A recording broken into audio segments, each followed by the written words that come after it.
Баршаңызға қайырлы күн, достар. Менің арнама қош келдіңіздер. Сіздермен бірге мен, елеместің анары.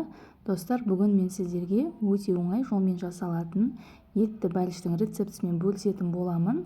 Сондай-ақ мені жоғалтып алмас үшін менің арнама алдымен тіркеліп алуды ұмытпаңыздар. Ал ендеше бәліштің пісіру жолына кірісетін боламыз.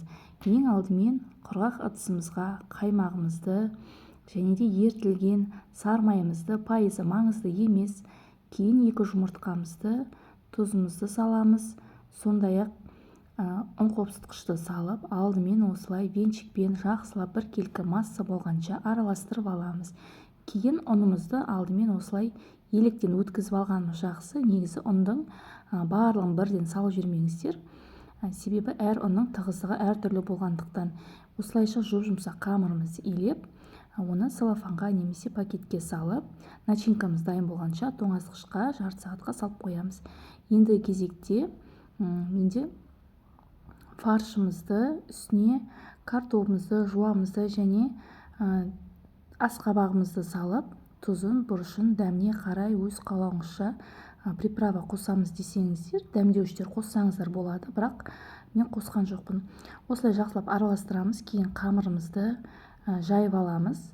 Противенімізді осылай қамырымызды 2 бөлікке бөлеміз. Сонымен қыздар, бір бөлігін астына қалыңдау етіп төсейміз. Кейін дайын болған начинкамыздың барлығын осы қамырымыздың үстіне толықтай біркелкі етіп төсеп, барлығын тегістеп жайып шығатын боламыз. Қасықпен осылай түсеңіз. Енді екінші бөлігін үстіне осылайша жауып, енді шеттерін, қапталдарын жақсылап қолымызбен осылай біріктіретін боламыз.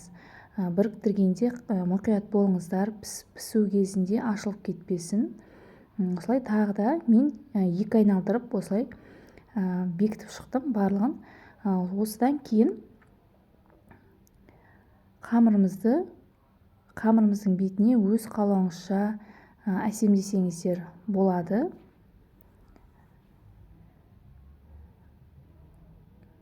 Ортасына осылай пышақпен тіліп жіберіңіздер, арасына ауа кіріп, барлығы тегістей пісу үшін.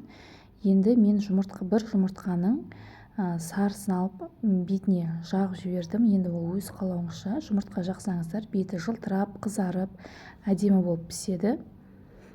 Достар, егер де менің арнам ұнаса, міндетті түрде менің арнама тіркеліп, өз ойларыңыз болса, сұрақтарыңыз болса, комментарий бөліміне қойып кетсеңіздер болады. Мен сіздерге міндетті түрде жауап беретін боламын.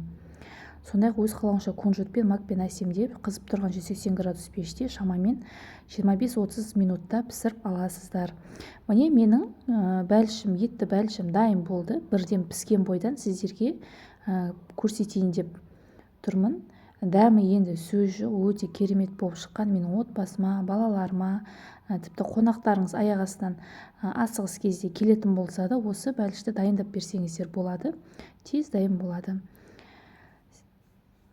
Менің арнама тіркеліп кетуді ұмытпаңыздар. Алдағы уақытта көптеген пайдалы рецепттерді салып отыратын боламын. Сіздермен бірге болған мен, Анар Елемесқызы. Ас болсын.